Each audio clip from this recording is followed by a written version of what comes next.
नमस्कार दोस्तों, career सेनोडो YouTube channel में आप सभी का स्वागत है। दोस्तों, आज के इस वीडियो में हम स्टेप बाय स्टेप डिटेल में जानेंगे कि एक आईपीएस ऑफिसर कैसे बने।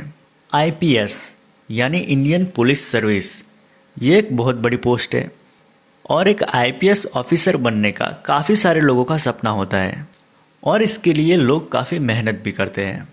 लेकिन काफ़ी सारे लोग ऐसे हैं जिनको ये नहीं पता कि एक आईपीएस ऑफिसर कैसे बने। तो आज की इस वीडियो में हम जानेंगे कि आईपीएस ऑफिसर क्या होता है, उसके लिए क्या क्या योग्यता होनी चाहिए, कितनी एज होनी चाहिए, कितनी हाइट और चेस्ट होनी चाहिए, कौन सी एग्ज़ाम देनी होगी, इत्यादि टॉपिक्स के बारे में विस्तार से बात करेंगे। तो कृपया इस वीडियो को एंड तक ज़रूर देखना। तो चलिए बिना टाइम को वेस्ट किए वीडियो को शुरू करते हैं। सबसे पहले बात करते हैं कि आईपीएस ऑफिसर क्या होता है। आईपीएस यानी इंडियन पुलिस सर्विस, जो कि 1948 से पहले, मतलब कि हमारा देश आज़ाद हुआ उससे पहले, इंडियन इंपीरियल पुलिस के नाम से जाना जाता था।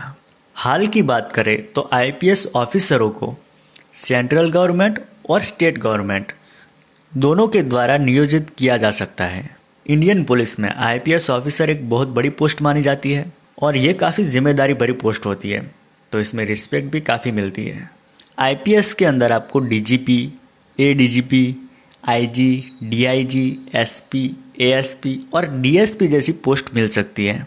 अब बात करते हैं कि आईपीएस बनने के लिए क्या योग्यता होनी चाहिए। आईपीएस ऑफिसर बनने के लिए सबसे पहले तो आपको किसी भी रजिस्टर्ड यूनिवर्सिटी से अपना ग्रेजुएशन कंप्लीट करना होगा। उसके साथ साथ आप भारत के नागरिक होने चाहिए।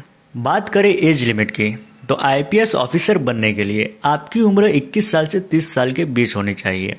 अगर आप ओबीसी कैटेगरी के उम्मीदवार हैं तो फिर आपको सरकार की तरफ से 3 साल तक की रिलैक्सेशन दी जाती है और अगर आप एससी एसटी कैटेगरी के उम्मीदवार हैं तो फिर आपको 5 साल तक की रिलैक्सेशन दी जाती है।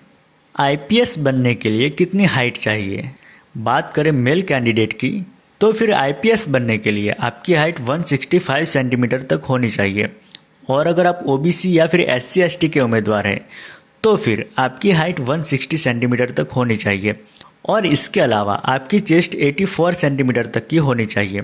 बात करें फीमेल कैंडिडेट की, तो फिर आपकी हाइट 150 सेंटीमीटर तक होनी चाहिए और अगर आप ओबीसी या फिर एससी एसटी कैटेगरी के उम्मीदवार हैं तो फिर आपकी हाइट 145 सेंटीमीटर तक होनी चाहिए और इसके अलावा आपकी चेस्ट 79 सेंटीमीटर तक होनी चाहिए। बात करें आई साइट की, अगर आपकी आंखें ठीक हैं तो फिर आपकी आंखों का विजन 6/6 या 6/9 होना चाहिए और अगर आपकी आंखें वीक है तो फिर उसके लिए आपकी आंखों का विजन 6/12 या फिर 6/9 होना चाहिए। तो दोस्तों, यहाँ तक हमने बात की आईपीएस ऑफिसर बनने के लिए एलिजिबिलिटी क्राइटेरिया के बारे में। दोस्तों, एक आईपीएस ऑफिसर बनने के लिए आपको मिनिमम इतना एलिजिबिलिटी क्राइटेरिया फुलफिल करना ही होगा, तभी आप आईपीएस के लिए एग्जाम दे सकते हैं। आइए अब स्टेप बाय स्टेप पूरी प्रोसेस जानते हैं कि आईपीएस कैसे बने। स्टेप 1, अपना 12th कंप्लीट करें। आईपीएस बनने का सबसे पहला स्टेप यह है कि आप अपना 12th कंप्लीट करें। आप अपना 12th साइंस, कॉमर्स या फिर आर्ट्स किसी भी स्ट्रीम से कंप्लीट कर सकते हैं। स्टेप 2, अपनी ग्रेजुएशन कंप्लीट करें। दोस्तों, 12th के बाद आपको अपनी ग्रेजुएशन कंप्लीट करनी होगी। काफ़ी सारे स्टूडेंट्स को ये कन्फ्यूज़न रहता है कि आईपीएस बनने के लिए कौन सी स्ट्रीम से ग्रेजुएशन करना चाहिए। दोस्तों, आईपीएस बनने के लिए आप किसी भी स्ट्रीम या फिर सब्जेक्ट से अपना ग्रेजुएशन कंप्लीट कर सकते हैं। ग्रेजुएशन करते वक्त आपको एक बात का खास ध्यान रखना है कि ग्रेजुएशन के साथ ही आप अपनी आईपीएस बनने की तैयारी शुरू कर दें।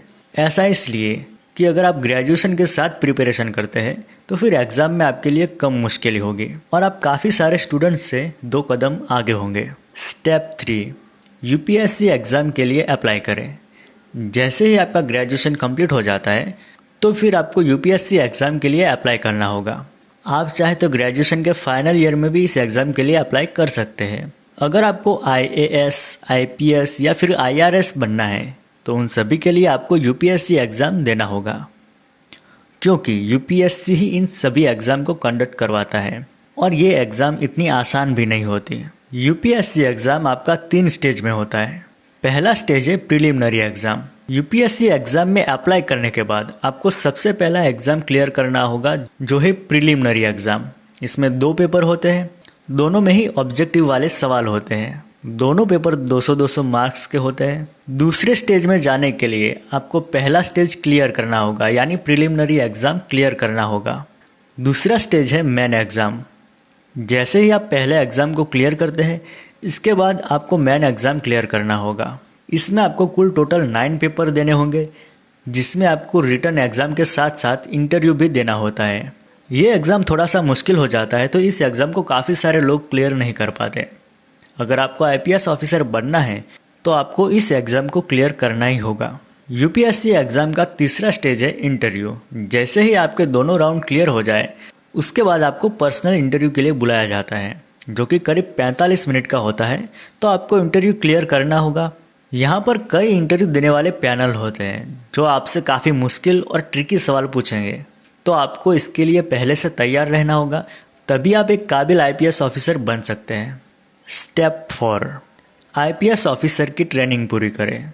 जैसे ही आप सारे एग्ज़ाम क्लियर करते हैं, इसके बाद आपको आईपीएस ऑफिसर बनने के लिए ट्रेनिंग पूरी करनी होती है। इसके लिए आपको मैसूरी और हैदराबाद जैसे शहरों में ट्रेनिंग के लिए भेजा जाता है।